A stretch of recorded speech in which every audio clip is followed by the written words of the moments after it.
أعوذ بالله من الشيطان الرجيم بسم الله الرحمن الرحيم إن الحمد لله رب السماوات والأرض رب المشرقين ورب المغربين يا رب اشرح لي صدري ويسر لي أمري واحلل عقدة من لساني يفقهوا قولي بسم الله الرحمن الرحيم بسم الله الذي أتانا إلى الإسلام mbadi salamu allahi alaikum ngali konton bi sibitilum bala menketa november karo tilimu wanti atuta tili tannin nani pour adama barola dunoy bonkun na fereng ngali konton bimbe bamba mas group 5 le Gambia di ngobe ngalbe konton salamu alaikum konton drum ba kere sikalam badi la te president hadumeri ngola menketa adama baroti ngoto da suba ini la dimbal be badi wala lisi yam fum man si banko la nyaton ko kuto tom konton me ya lon ko atelemu alfa buñare ngoti alfa kendo alfa hinante alfa membuka kamfa hanna dingolu takita la fo sinkumbal wurata aka bala fe ake yamari wala mum famati alhaji Usainu num kunda dabo baba mbe konton nay da suba inin nafulul be ngal konton alisi yam fo man se mbama ñol fanan konton ajaratu yamu ndaw yabo ajaratu Sukayna Ka anim mbama me ya lonko abuka bata muso me ya lonko ay kewul sile mem mumba ajaratu Mariam Sekati ya boy mang la nuyu mbama ajaratu mba kacang mba konton na bake mbama mba adam mba konton na bake mbama mba ko durun jawne mba konton na mbama sibi fati nyolu kata mbama mba kombe job mebe konton na mba nyolal da suba mfama ñol fanam be kon ndro kere kere si kala mbadi la balaji Sambu Kante la banga alaji ngan sundin Keita balaji Jobu Kante mfama Kalif ba alaji Muktar Suware Jara Baro Kunda baba mbulo ben koko no be ñoren kumbalem fulo la bayda suba mfama ba malla fi balde nyamina pi nyaay mba kontonna anim fama to malbe mbebe kontonna mbaring lu fanan kadati mbaring alhaji Moro balde la mba kontonna bake bakote anala dimbal be mbaring duta Kante mba kontonna mbaring alhaji Mamadou Konfer Cissé mba kontonna bake anim mbaring ma alhaji Kalilu Drame mba kontonna bake mba tentula anala dimbal be mbe kontonna nalla yam fo kunta je nsi kontondiro kere sika ngadin kotol fananna alhaji Bajamba Bo Jambur Fut alhaji koto ta Seykuma je Suware Jara Baro Kunda koto alhaji Ousmane Dabo Jara Bureng koto hijinke Kanyi Sere Kunda to don Churchilltown anin Jara Jasong anin koto ma mfalli mas nyolu kata alhaji Dudu Lamin Baro kata Jawra Sedikan nyolu kata koto tomal be Mamadou Baro nyolu Sankum Baro nyolu kotol be faydo to ngal be kontong koto Sadio Ndim mas nyolu Omar Keba mas nyolu ngal be kontong ngamento fo mamento fo mbulo ben koma mbalda suba lan koto nyolu alda suba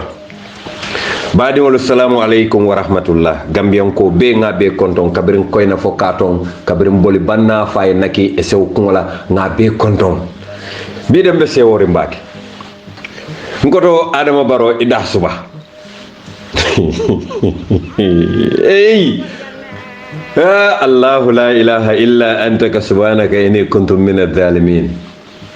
alma Allah taala kanan ke dhalimin wal tikila hormoto sallallahu alaihi wasallam do Adama Barrow buto de ikonin ke fulaye kati kali kana la kilina ka feño nyimi dalo nga foyna mama kandele no atele ke bute atele ke finja fo singoy tiling a fo fulole mi waddum ko hodum jumar fulol ya fay wardum afa ndol man ko la kamane do bar say ni mama e finja wala nambe korondore ni mama e ko bak na e finja defal ba fulay ko mama kande wardum kana bala fayde a cupa ba fulay hani kana fada ma faydi mbakon hakende ila ngani ya fingo ila jawya ila jamfa ila bete abaliya misil me daji ko hana jaaje ke sote balo kono Adama ko en ko ni hormanta ya tilintol lambe jola hormanta ya la because ila juluten tolan tolan la julo be tan tolan nga ko do dundite ko neta man fenken tol ko so obviously tolta diandi lede ni amire be iba soto la cheap you are just dreaming because you always dream yalo kunu nga fo na diamo kono e tata e yu meto la casino je ka kirinti fo la bawto ini men be siru nyodal fo lu ka nyenkele ka jenke mo me yalo ko e to ko mire la balo kono na man ke tapale yat yamira fo gambian ko lon tol ba do man ne hani ntakela Adama Barrow mba wulen ken takela gambia be tembo men don tolbe karla to nya fala molen ni te man la fo to nya fola woto be da men boje ni boda je mota fale ni boda je mota kumo fale yalo nga fo gambia di wolen ko alal hakilo to Adama Barrow mo sifa menti yirfa soto la asita sikatela kakata na ka jam fannalem mbadi gambian ko leftale pour ka falie ko president Adama Barrow ala mansa kunda gambia dingolu ko do mentata kanyang million tang anin woro 16 million dollars million tan ni woro wili kemenani wil tallulu anin say dalasi keme saba dalasi muwan anin woro wala anin bututu tallulu nin kononto wala yemanta Adama Barrow la mansa kunda kono moma lon akodo dunda dame million tang ani woro dalasi wili kemenani dalasi wili tallulu anin say dalasi keme saba dalasi muwan anin woro wala yemanta Adama Barrow la mansa kunda kono moma lon kodo nyintata dame Auditor General August til tang anin kilin 2020 serun sang kono ay reporto ke ko Adama Barrow la mansa kunda kono kodo ka yeman mobuka long akadun dame immigration kisikisiro ya itandi ko visa fee men tata kanyan dalasi million killing dalasi wili keme saba anen dalasi fula wili fula ye wala receive anun kasiya nyi men jo man sakunda la ranke so kono wala mu wili keme woro wala damati balanso men toje wili keme woro anin wili fula o kodo nyin moma long atata damen foy damal la ya tala nyotema moma kala long immigration kodo men ka jo visa fee atata kanyan dalasi million killing dalasi wili keme saba anin dalasi fula bari ila kasiya e men jo man sakunda la ranke so to wala mu dalasi wili keme woro wala damati dalasi wili keme woro o be fayta nyamo kono adam baro la man sakunda durme man sakunda men diata me do si men sunya no yew sunya wala be adam la man sakunda biri kama health center ko do me ya lon ko moma lon ko do dunta dame wala mu dalasi wili keme nani dalasi wili fula dalasi keme woro dalasi taworo wala anin nani risitol men ya lon ko atata kanyan dalasi wili keme dalasi wili mu wannen kononto ye wala soto andum balanso men toje wala mu dalasi wili keme fula dalasi wili taworo wala nin saba wili keme woro taworo wala anin nani moma lon wo kodo tata dame sirfo sonko yaje sirfo mun terlati mol yala ko paraci bakele so mbala fataye mala fi kala ko mofo bar sirfo sonko la mara lo koto bir kama sop trésorier ko do me yemanta je atata kanyan dalasi million woro dalasi wili keme lulu dalasi wili tankonon to nim fula dalasi keme dalasi taworo wala nim fula bututu talulu moma lo wo kodo dunta damen ayemanta le doron moma lo atata damen sop trésorier dalasi million fula dalasi wili keme dalasi wil tan saba ani woro dalasi keme saba dalasi muang ani woro wala bututu taw woro ani killing audit report ye me yitandi ko do men ye men recover councilol bulu we birkama area council sifalu koy walantina adam baro ne sirfo baro be kala sifa kilon dalasi wil keme lulu dalasi wil mu wannin killing wadamma ye wala account ko do men ma account moma kalan long moma la dunta dunia min tole badi ngambian kol auditor general ya itandi ko yemen ye kodo men withdraw kodo la nanga mota tata kanya dalasi million nani dalasi wili taworo ni nani dalasi keme saba dalasi taworo anin killing bututu tang anin lulu wala withdraw ta bari badi ngambian kol Department of Forestry menu martan na wulol Kenya la ninka yirol kundu ka babarol dara nim fonkol nim hada na dafengol nim fonkol wala blado mem fon yel matawoto wala fon siata bede dalasi million dalasi wili keme saba dalasi wili keme say dalasi tankonto dalasi tan saba nin kononto keme lulu andu wokono dalasi wili keme lulu dalasi wili tan anim dalasi taworo wala sotota dalasi wil keme saba dalasi wil muwannin kononto dalasi keme nan dalasi tannani waye mantala moma la wodunta damen hani bi moma o kala long Gambia la mission Gambia la embassy membe France astaghfirullah Gambia la embassy membe Guinea Bissau wil keme saba wil tan kononto moma la wodunta damen wil keme million killing dalasi wil keme lul dalasi wil tannani anin kononto dalasi keme saba dalasi talulu wala fana yemanta e malo wodunta dame bar badi ngamiyan kol adama baro la mansa kunda adama baro fango diamuta Gambia dingole na ko coronavirus ala mansa kunda e kodo men dunda kunna coronavirus kunna atara kanyan dalasi billion fula akala mansa kunda e men dundi coronavirus kunna dalasi billion fula adama binna te kamal bim parete kamal dimasino la fam be burbur la dimasino be bu fala ako dalasi billion fula badi ngambian ko la ali nga jube ron ko do men nata wo wati kuntundin kono april karo kabo april karo kono kata august karo kono 2020 ko do men dunta Gambia banko kan ali nga konti banjelle august karo ko april karo kono 2020 World Bank e kodo men di wala mu euro dollar million tanti April karo kono 2020 fanan finance ministry membre Njai lota député buntala ko mansa kunda e kodo men jow même taxpayer so la monoti me e kodo ti men dundi nyin corona kunna dara kanyan dalasi million talulu anin dalas million tan kemelulu dalas million tan anin killing akoy wala dundi je ni bototo me karo kono 2020 news release meitandi wala mo kibaro meitandi wala mo ministry of finance ya itandi le ko dalasi kodo million keme woro wala million tan saba anin nani wala dunta domorol kunna coronavirus wato kono october karo 2020 serun san kono european union ye kodo mendi gambia la euro kodo million muang anin lulu ye wala di mentara kanyan dalasi billion kelin dalasi million keme lulu wotata kanyan wala fe August karo kono 2020 Gambia Chamber of Commerce men yalon koy tolle marta safaro kunyala wala fana nata kodo men di adama barola man sakundala dalasi million muang ye wala di adama barola man sakundala bade Gambia kol al adama baro nyinin kawo kodo adunta min tole kato itol kam même fo ye do kol men ke ndemban clinique membe bakaw molu kata jara lola dame wodlato United Nations Development Program wolle jebe dada Edward Francis Small Teaching Hospital o kodo nying dadaro membe ketaje abota Gambia Chamber of Commerce le akodo mambo man sakunda bulo kono hani bi Amadou Samate Mamboure Ndiaye ima fo Gambia ni wole nying kodo adunta min tole bare Adam Barrow nying karnano kono kodo men dunta Gambia man sakunda bulo kono billion saba million keme say dalasi million keme say dalasi million tan nani ani woro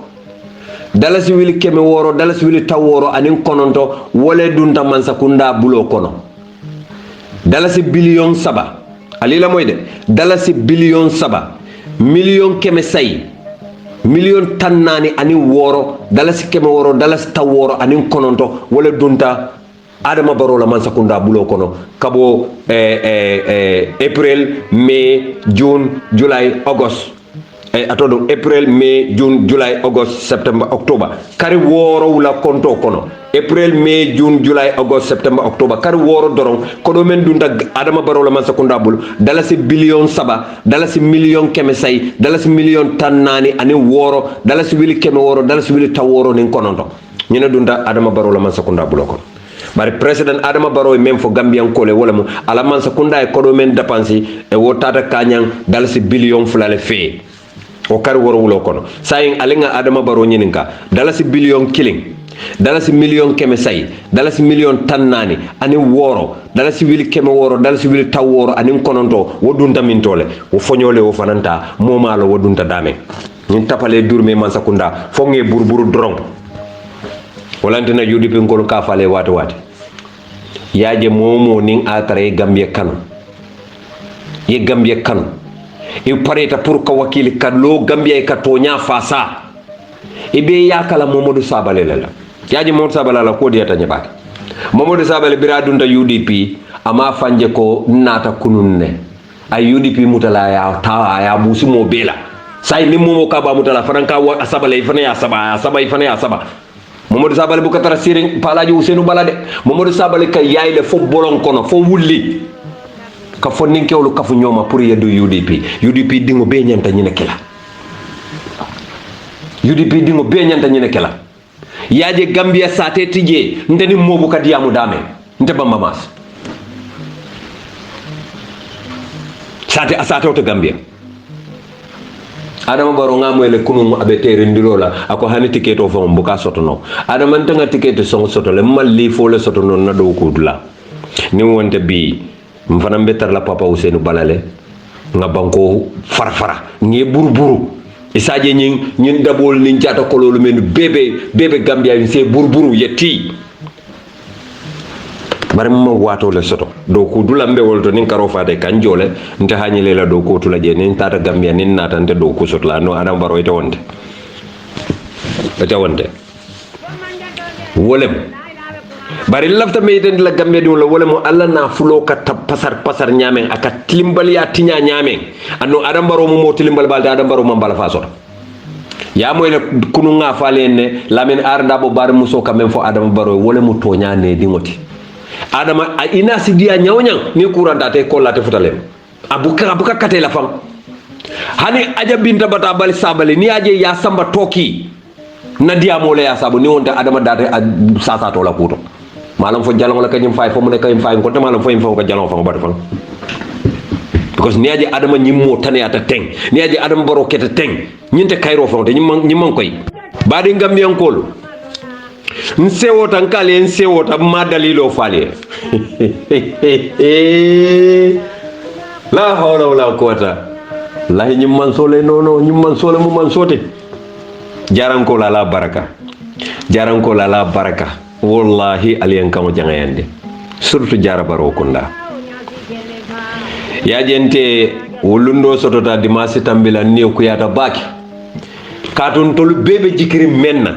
me yalon ko bi mfalu be baluri na date mun kotolte de baratele mun fati faydo to wala mun alaji sekude alaji seku maje atele mun tolu fati nin tolu falu fata atele ka kumbo kata atele famu wolte tolu fama atele mun tolu kotote atele mun tolu la fen bete atele mun tolu jikki date malla fa day dum politique kuto kono malla fa day du ñi nonsense ku sifal kono alay seku ngani mello wala mu dinote anin dua momo jara be wolon bari ñin nafikolu ñin fasikolu ñin ala jawolu ñin kila jawolu e koy tol ka tase kuma jey tole kuya ka foko ha nga tisatol samba male nga kalerol dialal a diala musole ko kan niyo ko yandi wala bari ba moro wallahi ndenga tase kuma jey mel long wala mu kankali fati wala mu karali wuti wala mu karan demboti wala mu karan sambulamenti almanyin ke balon alman fen long aman kutoto wallahi kaje damma adam baro ilaje kunum ay hako men be balay malon ala la mo nyaase ala nyaase la mo ba ini wala benta kunum wallahi abe mabore na mam funti atol malon ndela koto ma mon teng la ngalon wala nan niyo ko yata baki bari nsewota baki nsewota baro kunda bele en kumande faydo to wala tinna mo kurungo alfan tango me alon ka man horma soto man bunya soto ate horma soto ate bunya soto bira fa tan ko fa ma fa bunya fan adate mo la kuto ada man mo bunya hani ya wuluto ko ramen ko na man mo respect je ke bal ko nyeko inya ka sala hani Facebook ni aje ngabuloko ntabu ka mo block Facebook alfa la yamaro kanne nga buloko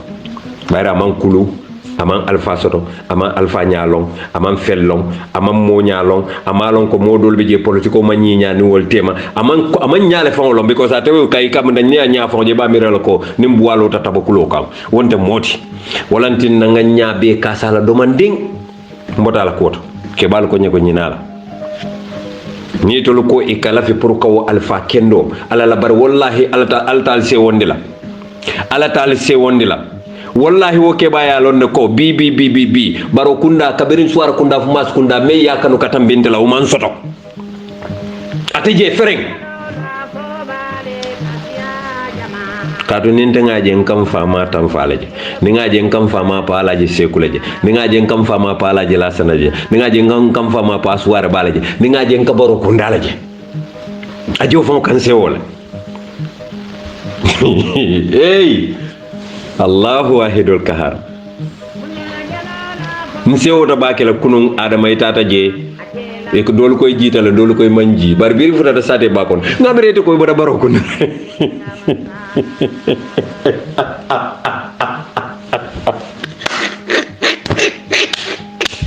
baro kun ngolo ale men ko mandi ngabre nyin ka boda baro kun dal adama jam famam bete ni aje si tay dunda baro kunda kono iman hanyila wulila sate ba kono yebulo wulendi nafiko la muti mo jawla muti kafirol muti ala jawla muti jamfantu la muti ni wonta baro kunda yekke so men bondi je yaya jamme ma bondi je bari sanji lulu ime singolol ime je bukay je fang ye jamfa andun jarani banku kotawol bebe wala nyama wulli baro kunda gunjuru badi bu gunjuru kombo gunjuru jifaron ifutata dawda isa foy ko mbota jan ala jaw lanatullayo iblis ala talibo mo jaw mo kurmo nafiki party nafiki people's party NPP nga fale ne kafo men lota nafiki ya kan wuliya kan faniya kan jamfan tungu ya kan nyoti nyale ka tay kala aliya plan non pour ka molu tinya bare ala fela bal kilin tenkere na bal tinya la one by one al salon ko ala nga fale ne la ta kuzuhu sinnatu wala nawmu ala buka jinko andun sino buka muta atika beleje tu ndol hadama de wala mamba kalama bar ala nya ba bela ala nya be tonyon tungolla andun ala tal fasala muko albetu la nyim marole kono hande gambe dul mistake da fay karto fay adamu baroy anoda 5 years albetu la nyo tumo la doron albetu la nyo jeno la doron albetu la nyo la futu bangda malla ntele nga fo alta tula je muko andon alte gagné la fan kalte gagné ko gambia musulmo le bewta musulmo hannal koritale hani gambe dul koritale fo korita ete karto dile ete adama barola mam possible muko ete karto dile la pour ite gambia mara anoda 5 years wote kala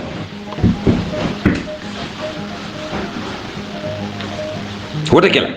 ala jube ron nalta la tola alla dinno fo ya fo alla sunkude no ngamoy la ba fo la facebook nta la diamo fendin la jan ngamoy la ba fo la facebook ako nalta ta tola mom def de gis lo xamne du ko de neex aka kol je men yalla ka man diaye mol ka tra hotelo to ni wandi musolu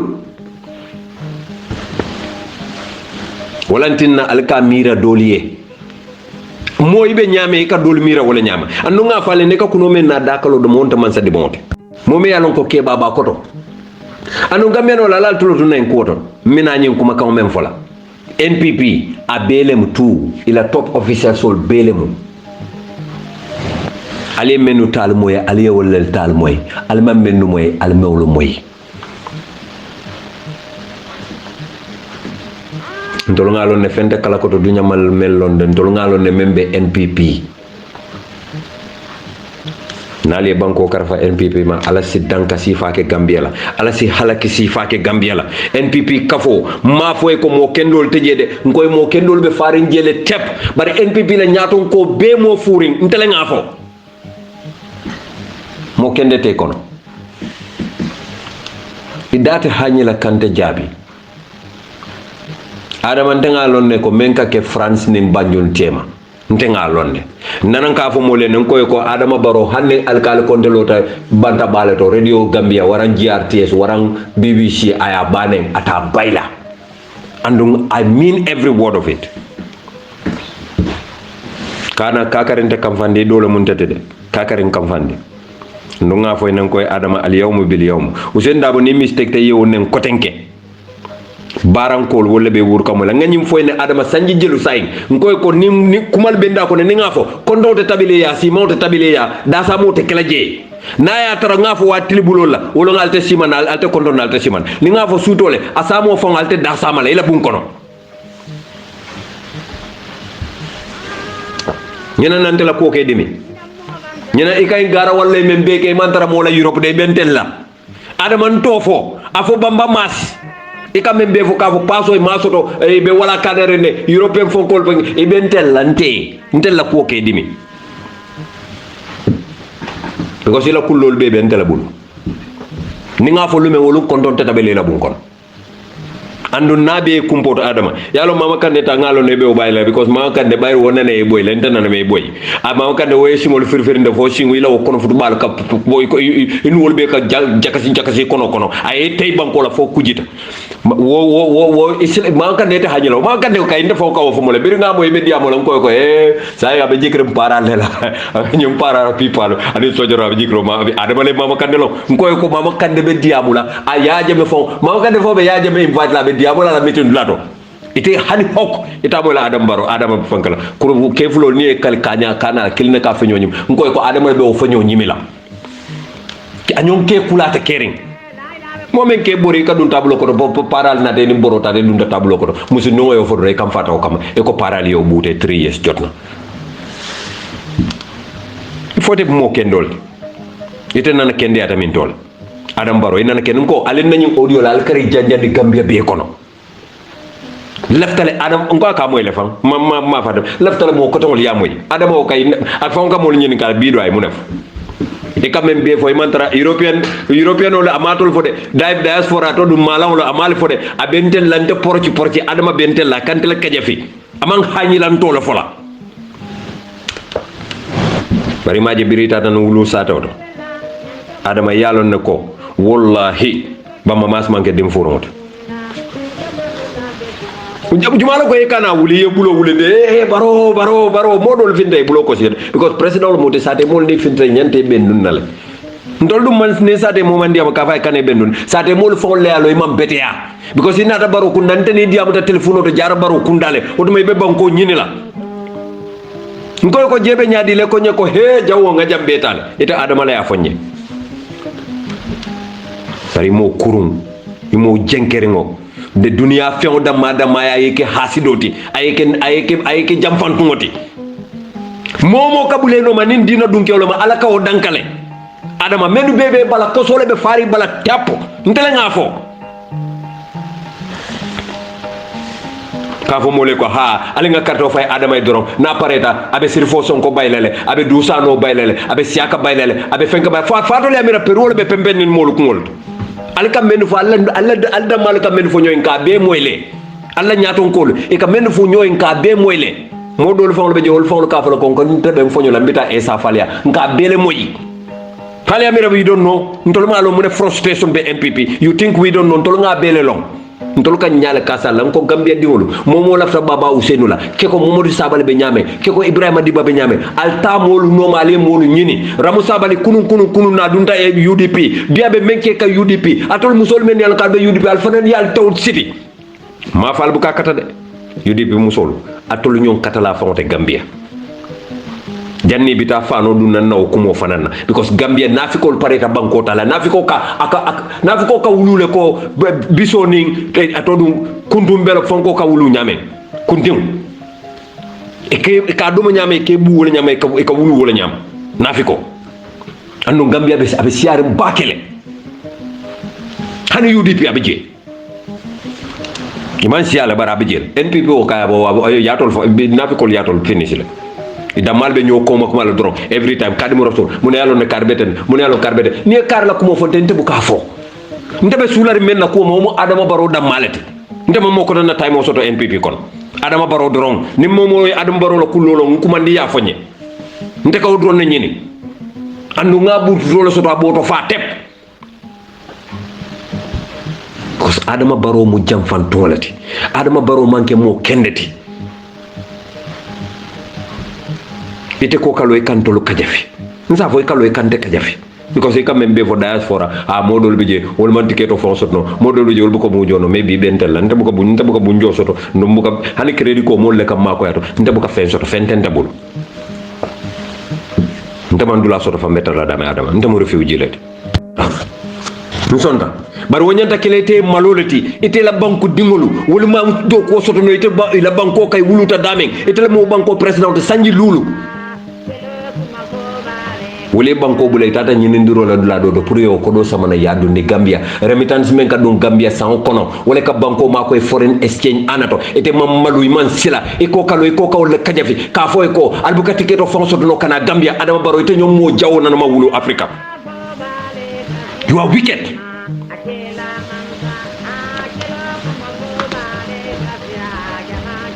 mbuka musol lel ma adama ni wonte bimbe kam faare nyame mbe bomo faylala bo basuka bomo mbe wala tindi la fonyo kon ibalo nako adama ntele mbamba maslam ar billahi wallahi mbuka modo la yamaro mbuka tambino wala yimol mari ñol fawol yambatande bakel fam nonsense yeah my friend adama baro biring faraba bantan tenen lungo junu karotil tannen say sojarole polisole mo saba yewle niyo bonda bala adama baro atil tannen kononto woduma jula kenen farabankol dunda nyola adama baro tata loptano to pour kata mo lu jube talata lungo akoy ko mba mek so la ngal lahidi yalo lahido tariyata bulu baki anno adama nyan amma malam fama alqur'ano lomba fama bar menu katata lay buka ala kuma fay bayr wol fama lo fata barakallah adam baro lota farba molu men be barmari be laari loptano do banko president alota ko le ko ko mba make so la men ni nyinke mba make so la ngalwa ko len lay kan baray mu nek nothing ko alenga yam fu ñom on Wednesday arbalungo te junu karotil muang adam baro lota statement di akabe commissioner le londi la farba bantan commissioner ay farba bantan commissioner londi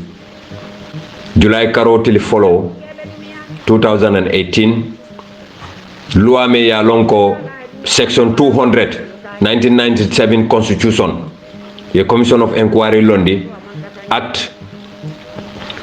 commission of inquiry act cap 3001 volume 5 laws of the Gambia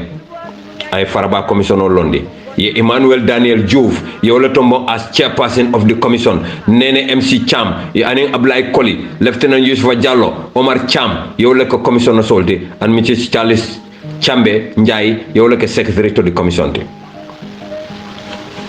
ya Gazette July karotil follow 2018 President Adama Barrow woli la kisikisro ke karmume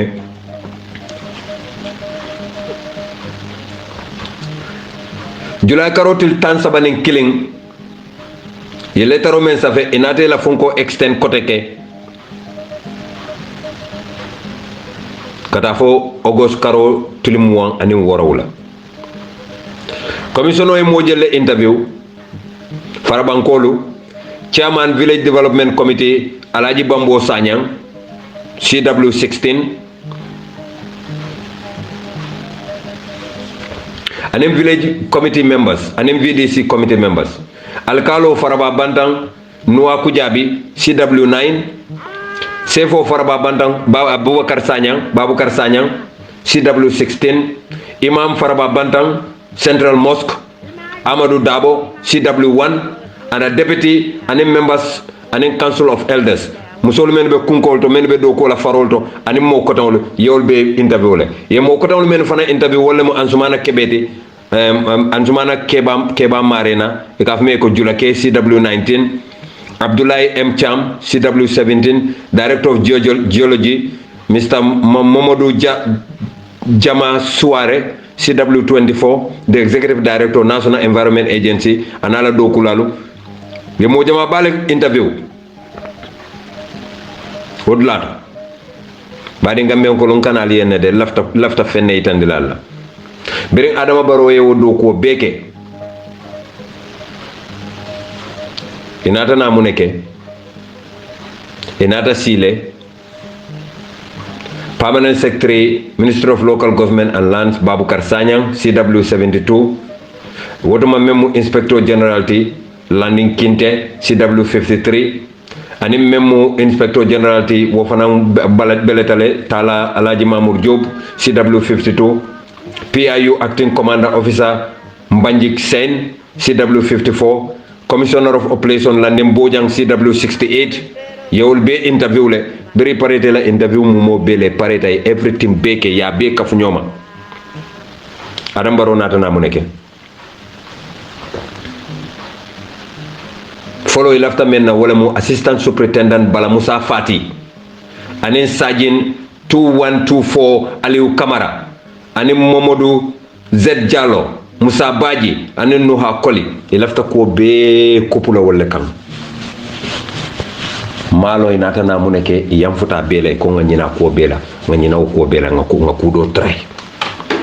adi ngamen ko la lila moy na de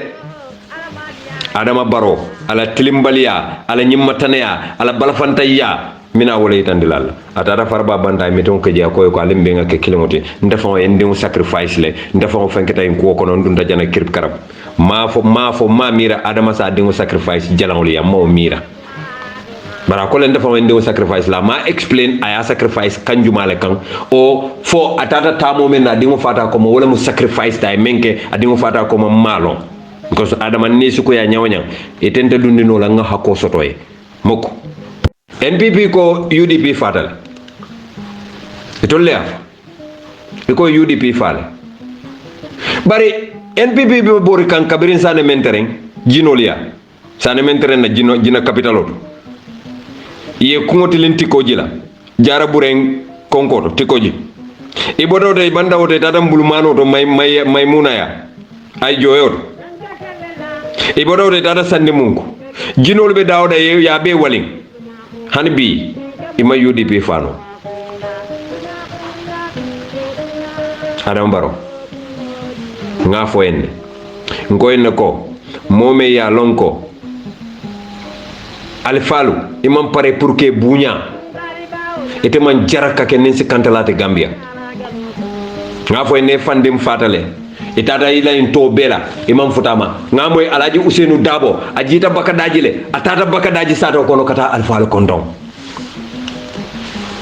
ndole ke bayateti ke ba me ya lonko abe loya ya dat la wato men woto mayte kan ngunu male ite adam baro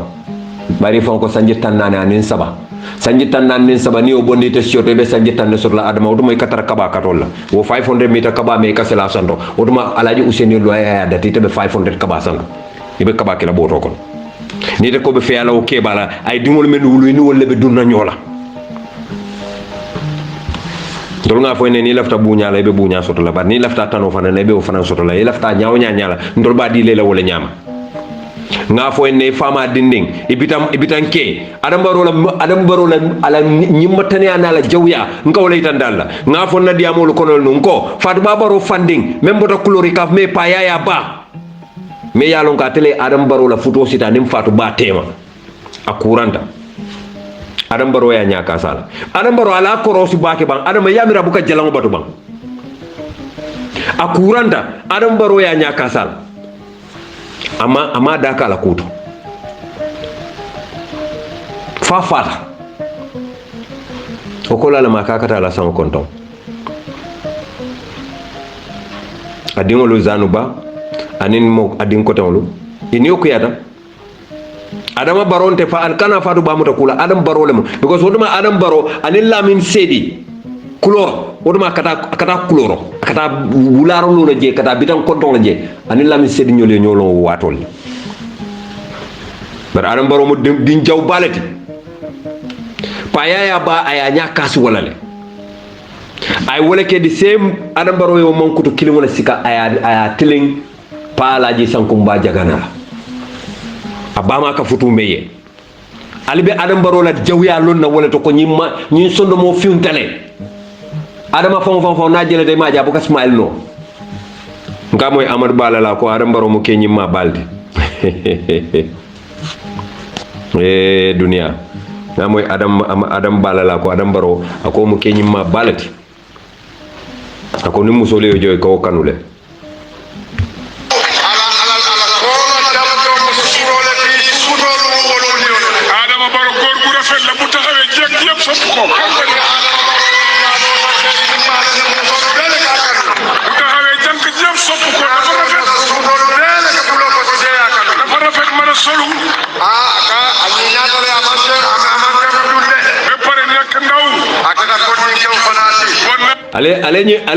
ale mo kundaw jele de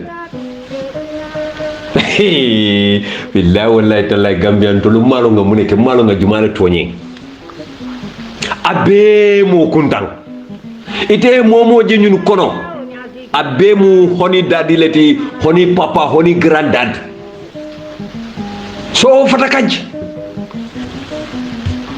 ninna fren ni wodi amata nyala ke bulo le kundo men demalon fo ka tara hyper ne bang fondo ko mun ko le sumbu bang fo mu ne fe mun ko demalon Henry Gomez ati bi mom la ñolo e puj paj ni tay ni sipa ako badi wala puj paj tay ni sipa rew mi da fa neta da fa rupuj puj ako di ba ko be di ala anda be duna yo rupuj paj ali moy de ñindu sanji tallul nim feng wala ka fo defa puj paj def hey Gambia nko fatol ya miram tol nyanda bang ko karfala ñunu male bang alali fanyini ka hanni adam baro betata ko kila sallallahu alaihi wasallam anda ta futalawma mendu babala wala kafiriyata kuruyata tilimbaliyata ko Umar Kaisa fontol nyanda na bang ko karfala wala male bang kadu adama da mate do ko be keno ani mo le bake sila ni men bake no Umar Kaisa tudu alfangol tulo katara mol menu kalo ka fu wonni musole ko ni bita tamadula ni bon nan tamadula ni na taybe kala tan jumala be kullila kalu rabbana la ilaha illa anta subhanaka gambia alko atol ko masibo tentol kambang no wonder ñu ne musolu jo pour kan tente bamba totinya bari yalon hey ala ta tula jet al bebe killing wa nyata ten one by one par pamod bo jadu kana la fo nyaay ko fayala samon leta soto ba because han ka bi mom pamod la code ko moy because pamod nyanda tala code le definitely tonya ay benke wo mom be da nyanda tala code le so malom fo ay code paper solo receive la ba fama receive ba ala fo pamod e mesula ala code kayto jel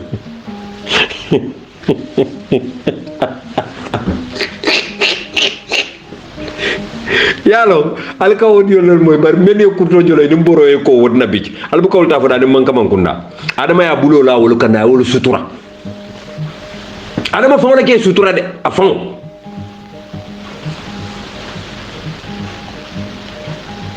dinno ka to sifa mel lalla ntata hanyi lawlu fola baral to fam wolti wala mu toñati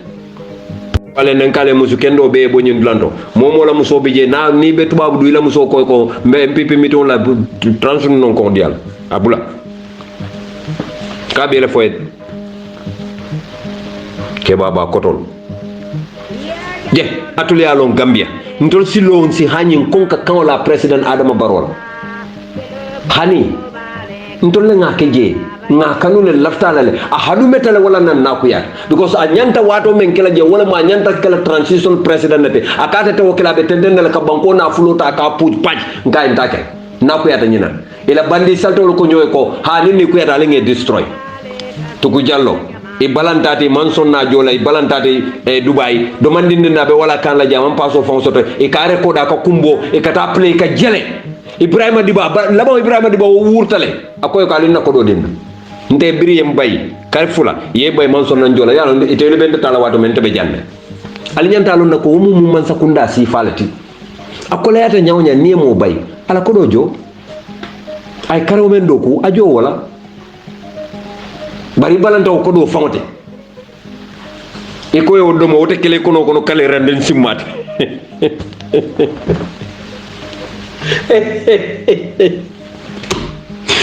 dia ko yabe kele kono karana ni simati because wandi fewle mu wandi tarole mu yewle domo imanyan na domo la bara ale adama barola moy ndenge kala nyaato goti brada da farba defa mo dimo total nyi ko ko non pour gambia e futi woto natan jadi mo total ko non nga sacrifice nan na ko sacrifice na fa mo sacrifice ndimo fanan tuda ko no e salon de bu mo lo la fayelo ngana ngata nga bu mo nyinte nga boy ali adam moyle de ali adam moyle aka dimo tuta jel nayo sacrifice no aya fon sacrifice ala na fulo sacrifice ate bungolo la be pare aya boy wala nan ko al na man na ko mo falin nsa ko indal ma ngambe moy adama mulu ka fula adama kaya dingo sacrifice le ntenga mira be men na wala ma dingo banta koma amanna no kata man hanyi jato nyi nyamembe gambia wala ntenga wala mira bar wallahi suma wallahi ndingo la moti ntela fala pour kawla ko ke politique rawti hani na ko wol tambita wala nale hakilo bakan fo may fati be interior minister yala wato menna fo adama barole man dollar kodo million tan nani nin say sign men tata kanyang 2 billion 300 million dalasi billion fula dalasi million keme saba ako forensic lab ibe wala yele la gambia nale hakilo bakam wotuma may fati le mo minister of interior sign gambian kol ali adama baro nyinin ka wo forensic lab men ya sign ko ba lola ale because sai way sanji sabasi le fo sanji nani amam forensic lab lo ko do nyim fanan dunda dame e mafo moy bari ngamen ko la nyantal hakilot la adam baro tot aka même fo anaka menke i fatata la ko sawni banko nala hakilo bakan adama baro e private jet o luas le me dala si ko do million mois anin kononto ka travel kata New York aka kata be mo dam malla bari ndolla Gambia kata dam fulalo e koy million tanning kilinda mala di wala pour ñanta qualify la African Cup of Nation for the first time bri qualified million tang anin killing e koy wol dil bar adam baro e pleno jo private pleno instead of kabura commercial plane ka dalasi wili nani jo waranka dola wili killing jo waranka dola keme woro wula jo atata dalasi ko do million muan nin kononto no bar billahi wallahi gambian on ko wato do be ninda adam baro ni ngala kilimbali yana la tinyaro jube nka fula hani gambian ko nanate karto fayla adam baro e ko tek million muan anin kononto womu lopitan jelleti womu boro jelleti womu musi jelle tankala faya matingoto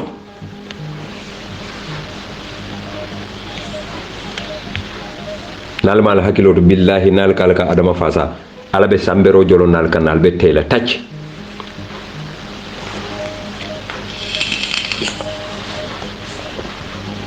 yalon nale hakilo ba kay be registration la wato men Kiang West waran Kiang Central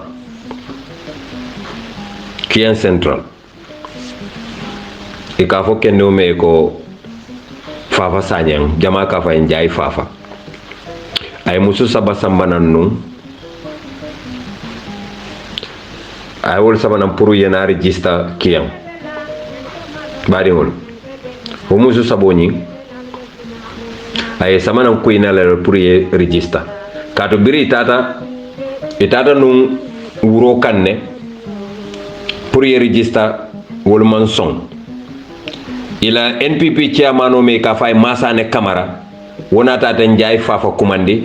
akay ko Mariama Diallo ani musu fula kay ko imanso ye register wuro kan kato moli ye lonne wuro kan kolbe ye lonne ko imanke Gambia dindi alkalo woyatina alkalo man hani pour ka kayto dila lafte na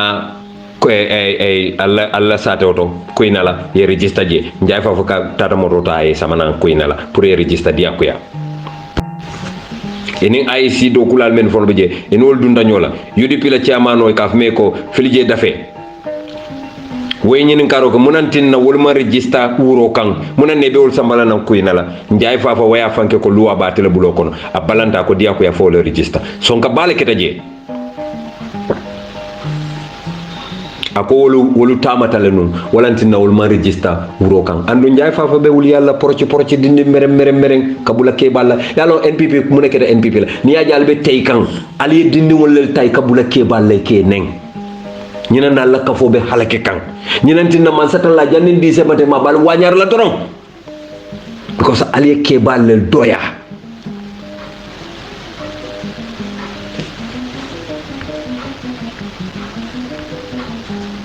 fo njay fafa kalo aka IC dokulala kawol tretin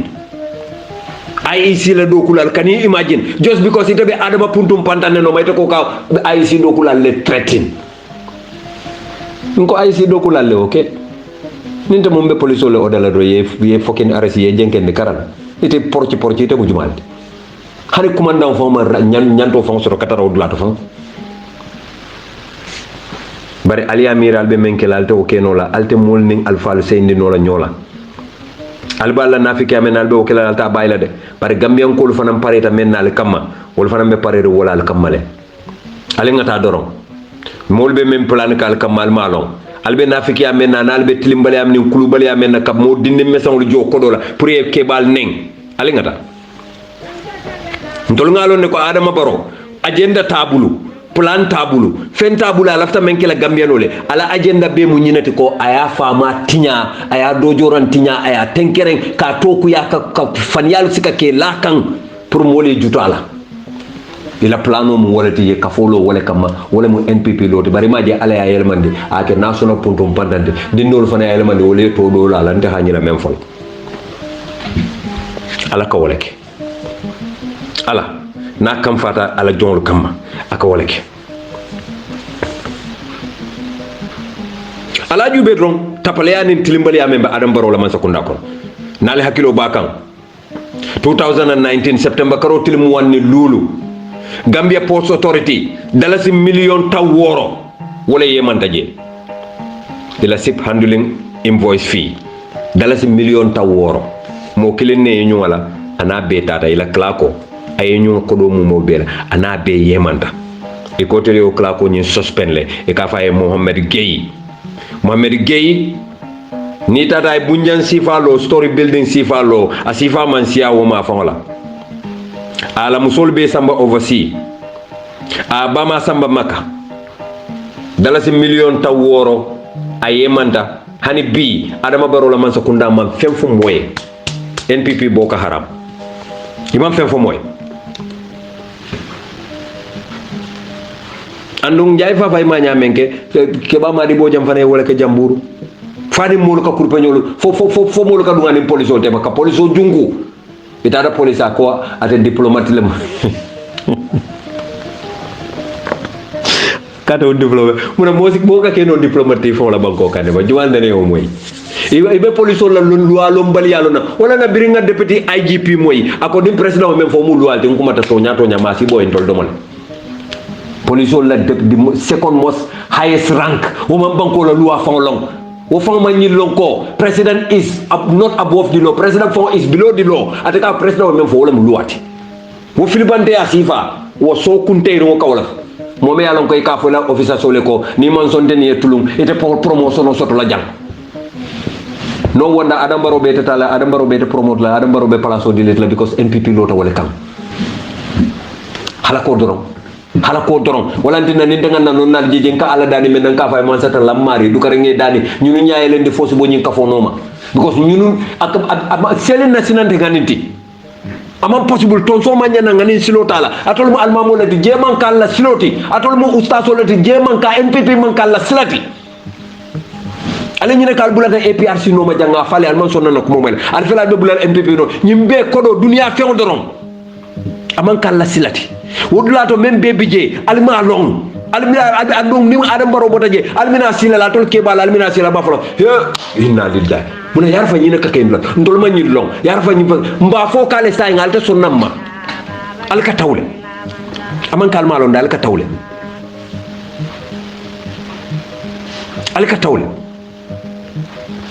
assalamu alaikum warahmatullahi taala wabarakatuh jema ni abe yani kontan de bimbal be sudo mbode la message la moy la say denti ila wodi yo fula ye kuma kilim fo je wala muto nyaati adama bara man jawya de mulbe adama dala wala jawyata sufu ye amul sare mum fotente amul non du sanu wala mu ani de kana fo wala jawyata wala man jawya adama fa wala jawyata ni aje mol ka fo adam baro betata la yalo ye nyine fo nun jawra betata menu babala wala man betata hande bu ka so wasi falal because ning adam baro betata nun anyanta o mol menu man betata anyanta o bondi la hana atrabe fo la cartol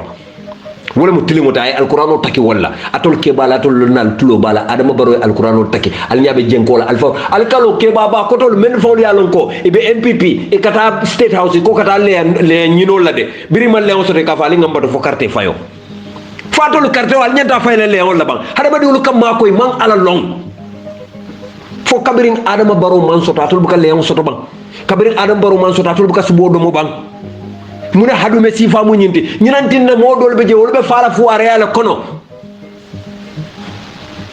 because ala ko yene ko faiza kutilat salatu fantasur fil ardi wabtaku min fadlillah wazkuru lahu kaseeran la'allakum tuflihun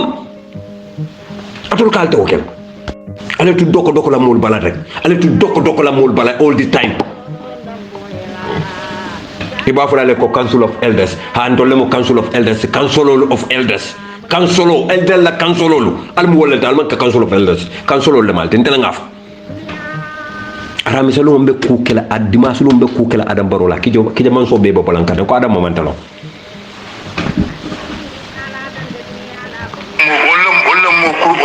mo tinyar molti de le amene te damal le tan nafa sotola yaje ni yaje de sifa de da nyin ku sifa le atin nan de le may blama si sen julangere nyimbe nafa doron nafa rek ikatara nafa doron no ya moy de wato mun nan de le force watch manol de le marta watch manol bela dan ne da makala de le kada ya adama le ka sima kili ala ni musul be furtande nyala dinti je mum mallo ala musuti je kabira bama fo amadu fango kabira amadu man fensi amadu kabira amadu nte do wala bangole mu fulango de dele school ke primary school ke julangel yaje bar kabir ko ta adama de ne adama kasi nende ya fo ye ka fo ngul ndelle be sila president ndelle be yaya boy boy ka fo e ngul ala sabari alta de yaya bonninola bi imaje kabira adama sita andi to nyala de nte sasa inde soto adama la soko non simo yendi mi sanji na fo sanji fula wallahi mantal do wala mbesiwi ali adama baro la jaw ya jele ali adama baro la wocmano wala ka diamu tende gambian kolu ko alin nañu audio janjandi dunia be karamoy gambia be abe karamoy adama mankuto ali a long ntolma ni aje ntol ngambo adama to mambato 15 nga mañale jala adama baro ntol nga fasa fondolama adama baro fasa menno kabulano mabbi kemo keme tan sayo be man karto fay adama baro e man la fala no sila mune la fandala bi imalla fin tollel ndol lafta adama la imalla fi adama la ndol koy adama mbetea e tolta de nyole ko ay ko memma mbetea la nga nyung wala ngi hadani ñene mo toñate ñene keta ndibe bola darra dula ni adama diamu adama ko ni nata na fon ko ma dobe ye ka fa ekase habibu koy koyta aku ngata yo be sambalaya na foye na kata nyawo balanta na ko ahmadu mum bandin ko to de balanta na fo jaga balanta dusa no wolem non de kabri je UDP be adama londila wato munna chamorol tada we kata fayo laje bu drameni kanturola chamanol ndenne e be la tanyokan bu drame hello ada bo hello mum mentelo ama bare wala tan dal da sai bari wala ale ñi moy nak katul le ñi moy ñene mu adama baro la watchman follow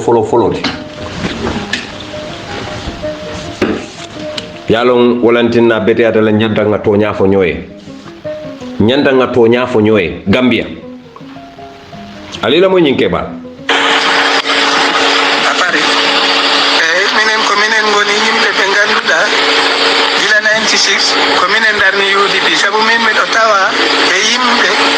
wibe Ousainou yo wakilo daro say miden to UDP miden gandi ko UDP tan wayi nabdele sabu dum kay lappi neddo ko mangona neddo ne bawa fewdude hunde ko nafata minen min koyi ton te ha titinde min ma ko ton min goni ko goddo tawtata min ton kono minen min jata nokku goddo minen ko ton tan min goni musube am fulbe ona nana o kelifa o mawdo de hala enen fo jentudo no fewi pour onon fo wawi andide hodum woni adama baro te hodum woni Ousainou Dabo parce que kambe wona goto adama baro hore makko kañ daru Gambia jila koyna ha katon wi kala no sare o yaato wi be ko Ousainou Dabo woni baba mum ko kañ jibini dum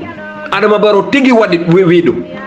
joni se adama baro fala yakki inde Ousainou Dabo kala nangu dum wona ka juldo ko min tigi kala no nangu dum wona ka juldo foti wuli Allah yimbe fotani ari wima o ko baba am ko kan jibini am on titi ari wima o bona o mojani baba am mojani ko dum medi nandi dum baba am mojani mu famam betea inane o moy duniya min to ma fan leydi ndi fawtitinde ganduɗo min kala andi ko toon tan min goni sabu minen miten ñi o UDP jogi hamme ko moƴƴinirani min ndema amen e gaynaka amen gila e gese amen ha e gaynaka amen ko UDP tan wawi ɗum moƴƴi sabu si UDP alano han tawanno han neɗɗo heɓani firimo neɗɗo heeɓi o sa i démocratie ari e leydi han ko Allah UDP woɓɓe nangaɓe a mbara ko ɗum addi a démocratie ɗo han minen noon nden min mayat kono ko toon tan min goni sabu si wona toon minen andi ko wawi wonde kala e ko perde tan wonata kala jaaɗo parti goɗɗo ko perde gonta ko UDP tan woni opposition opposition ɗo leydi ɗo sabu ɗi parti keddiɗi ɗi fof ko UDP ɓe mbatta against ɓe mbaɗani hay parti goto against ko UDP tan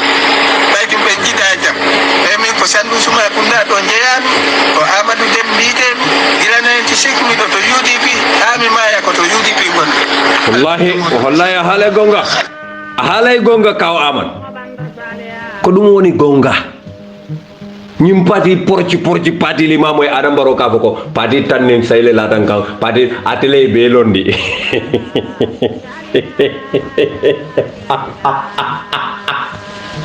manjele kala wallahi atele be londi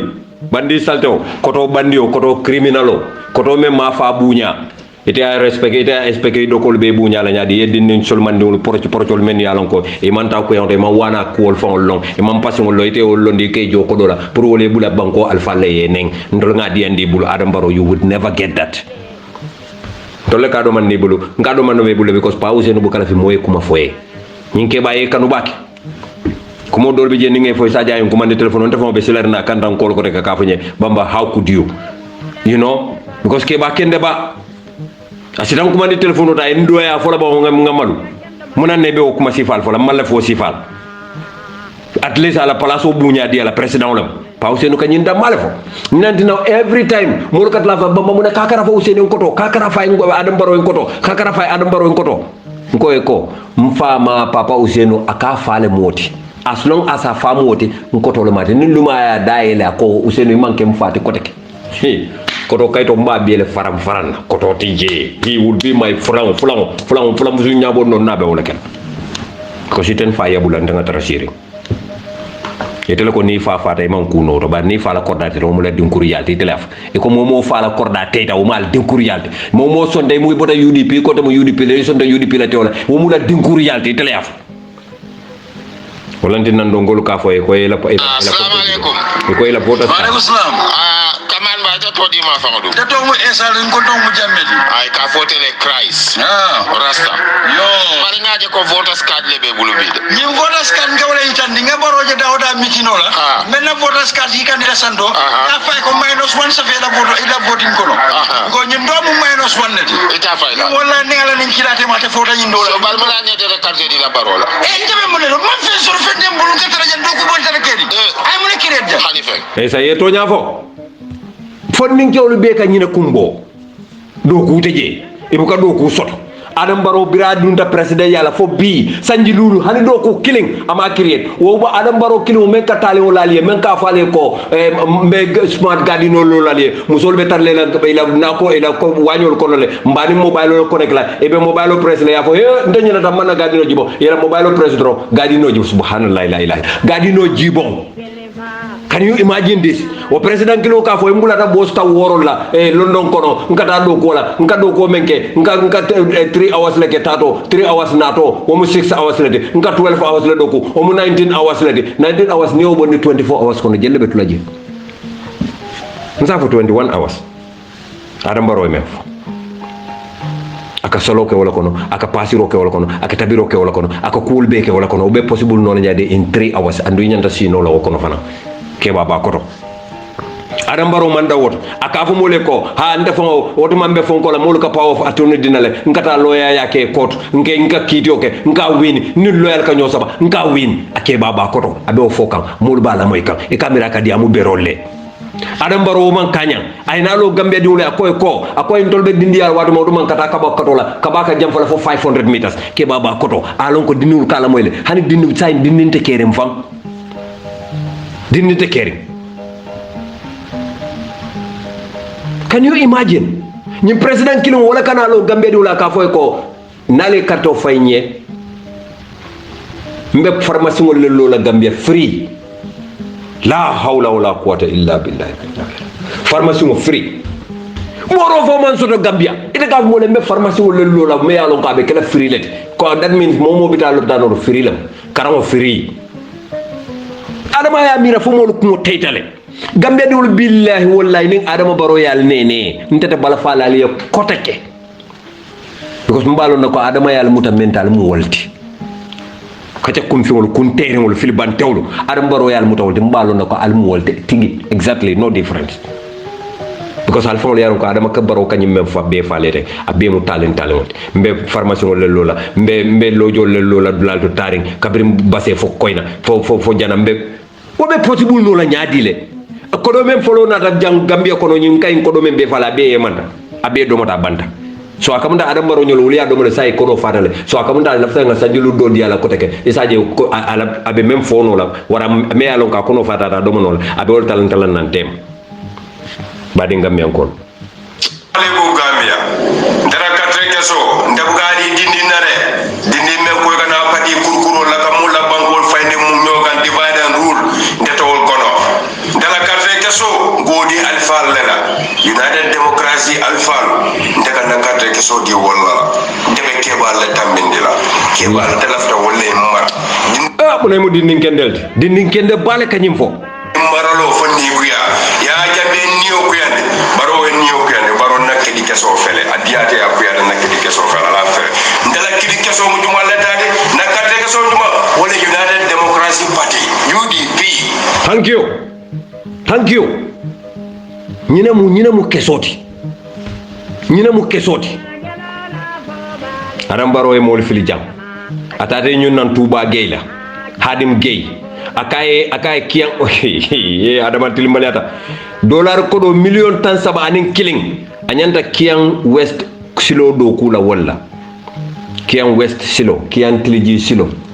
kabirin sankandi fay nake kuron kotol anyanta o silo do kula walla alialo no silo muna alia la walla tal nyinka ka kiyan ko lel jele fama lon ko tole bu ka wulukiya tole dandan kilin nabi je kilin ndawol fawol to fala fa hani baro tole sifa o tole dandan le be kiyam kol manke toleti manke dofti adam baro kalwa ka fa kiyam kole ko alla silo mba do kula te e carte fa o man jam fat sa do datil tan fe alla silo te do kula billahi wallahi tallahi kiyam silo te do kula fo afta carte fa billahi wallahi tallahi hakalan silo te complete fo afta carte fa abbe akal nenele adam baro kal nenele biri o kodo di Hadim Gueye ko do men bondi je kati satol sa UDP NPP ngole ka jiol sa NPP ngole Hadim Gueye wo parti det le kabiri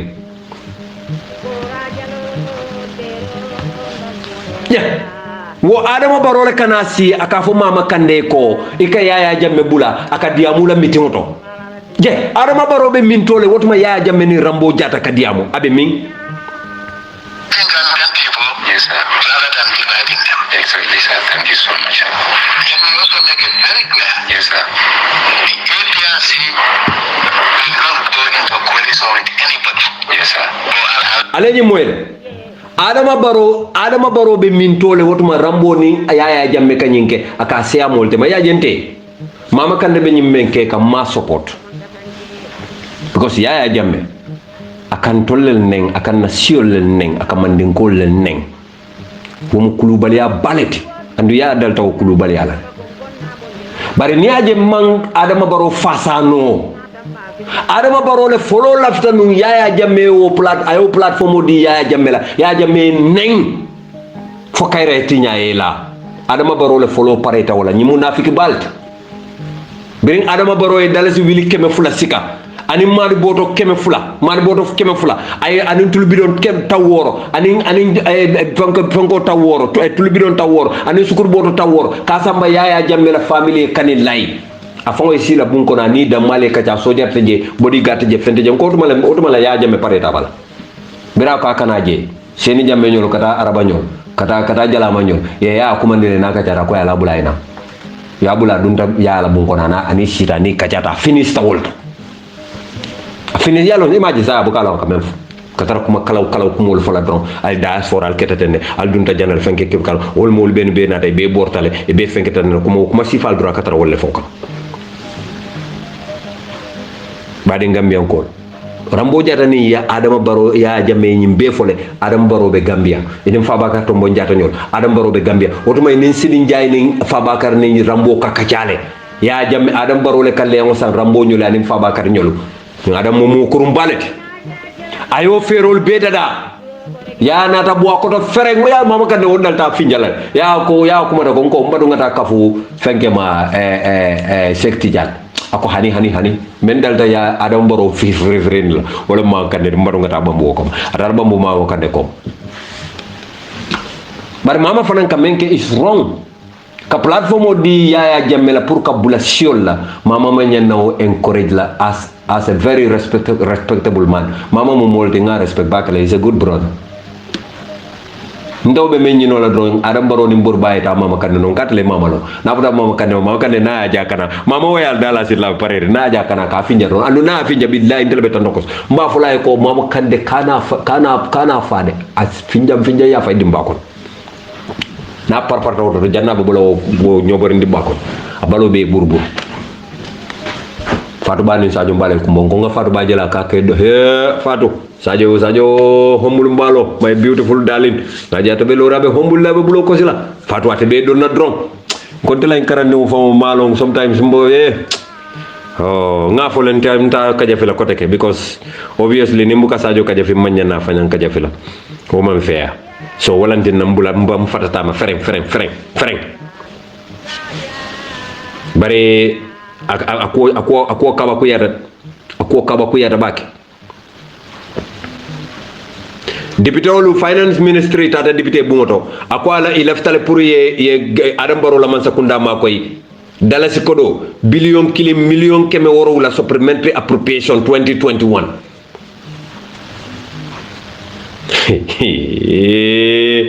andu wotuma kari woro doronga ma kari woro si député le dalasi billion wanni fula yewla sika yadi adama baro la mansa kundal dalasi billion wanni fula kari woro kono to dro ko do banda amuta jata ta kotenka ko nyen sulata dalasi billion million keme woro wula ma kotenki adam baro ben ko do be bannan ko gambia billahi ameta nyawnya mbebe la banna tanka la adam baro akabe pharmacie wol men lo du karate lo tanka because gambia du karakelu mbebe la banna wolta de dalasi billion killing dalasi million keme worowula dalasi million taw woro ani worowula dalasi wili keme nani kari woro doro kari woro badi ngam ko kari woro ako kodo alafta dalasi million muwannim fula dalasi wili keme saba dalasi wili talulu alafta wala dila jojol la alafta million tan say dila defense la AIC la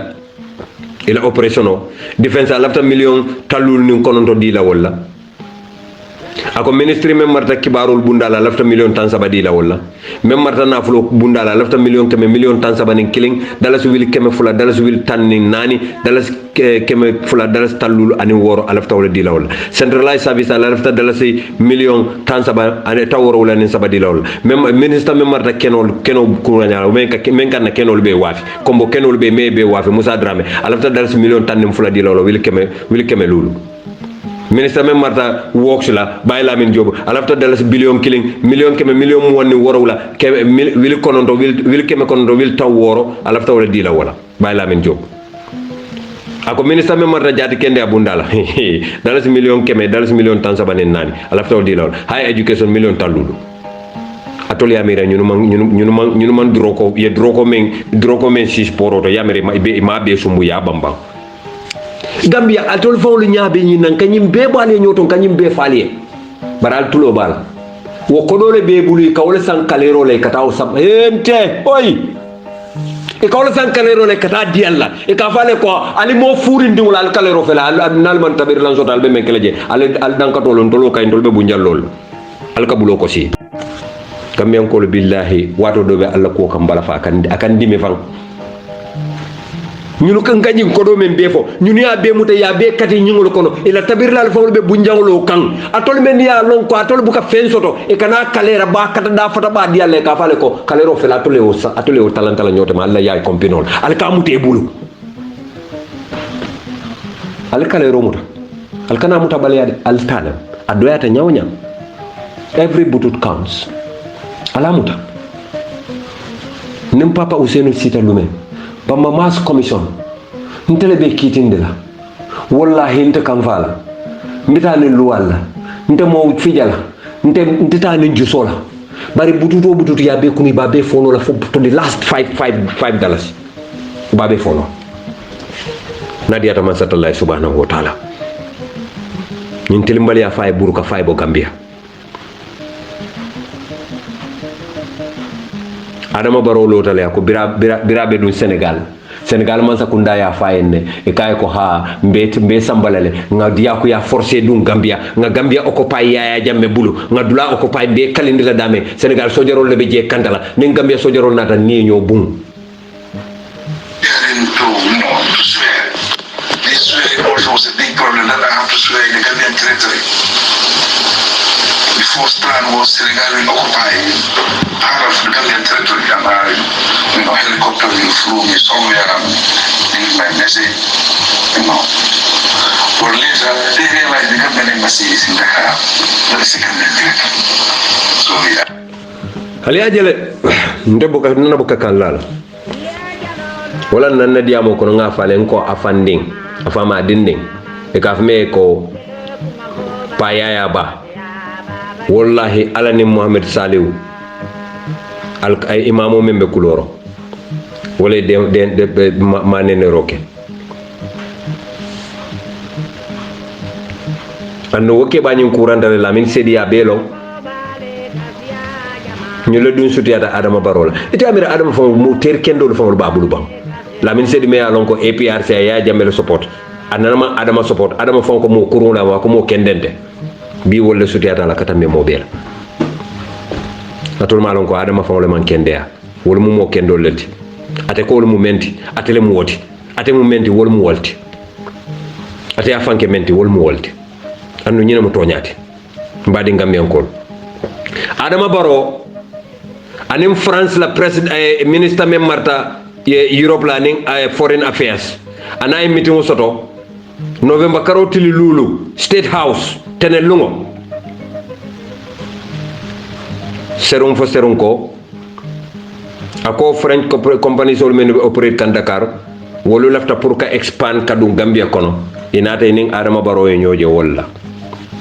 Gambia la lal hakiloto Adama Barrow to Allahu akbar alal hakiloto Adama Barrow to baki ngam men fale mbuka caahane kuma fale de nalmal hakiloto Adama Barrow balla banko albe tarasiring albe fanobe kala albe wulla albe al nyaayile albe al fanjira ko kono alman men understand walantinna man la fi diaspora la Adama Barrow men ko diaspora ni wolunde no atete sila president yalla biya kay wolle ka jawote amantara diaspora la bentel la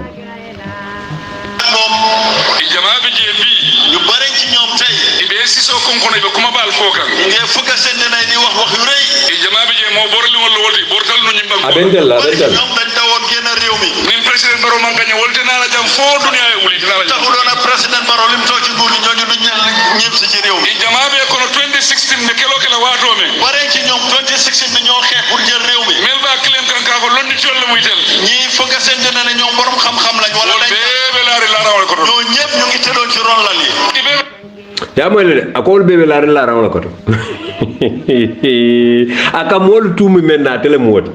aka te fon tumi men nan to le modi adam mo mo ci fa ñepp fu ñu ngeew bitim rew bi lay funti da way démocratie sotoda mané tay lañ génné gannaaw am nañ démocratie wala ken ni say funti da kene mol diyan lolo tax ñu génné di neex lamiñ lol ka fay tele ko do soto mo be di wax ne man ma oppa ñep xaalis lol ka fay tele xaalis londo warta mo be di wax ne ñoo ñena ñi di wax ne ñoo oppa xam xam ngam malo menu ko do soto mo be di mamira bente wala do because nte mo foire balde nte mamira bente la woto bare Adama Barrow ya lon ne nte nga kelo dati wato men wonte biiti de nte nga kelo dati Gambia la andu nte mambori kasa kana tubabu du nte man na asylum ñini tubabu du karaw le nte si jante na ta karaw la ñim banku kan jang ngarantan tan sabata tay banku kan ngana dimba be bonni na Gambia ngebe sama nan tubabu du mfuta de bare Adama nte foire ya nga foire ya kele mo tang anin killing te nga wala si ñim banku kan tubabu du nte ko do men be dun ta kunna ni nga be samba Gambia nabu ñaw mota mo nabu ñaw ta jam falantati Adama Barrow nte mantara hameri mantara korontoring ka fo ko nte ñanta ñine kala Gambia ñanta ñine kala Gambia nte ñanta foire ya le folo kele la Gambia nim foire ya bota Gambia wallahi hani mbulu kense wala sita je fente mbulo kono nsi balu nole bare nim fembe mbulu fente mbadi mbulu fente lakra bulu fente signolo bulu ni nga men soto ni be den na walla nte manke mo jawde adaman tol kam miraten ne ntel ni la miralo te keno la kilenti ite ke mire fon ko walla bari momen ke fon baadi wol jawya ite mo sifala te ite ala ite da wala nyama ntol ni la miralo te keno la kilenti baadi ngam ko lu mbedda na le janne alnal baadi male mo bamba serigne mas kadi mo rasul salamullahi alaykum wa sallam tasliman kasira alama man satalla en dema kilani kilara mo horomodo ala baraka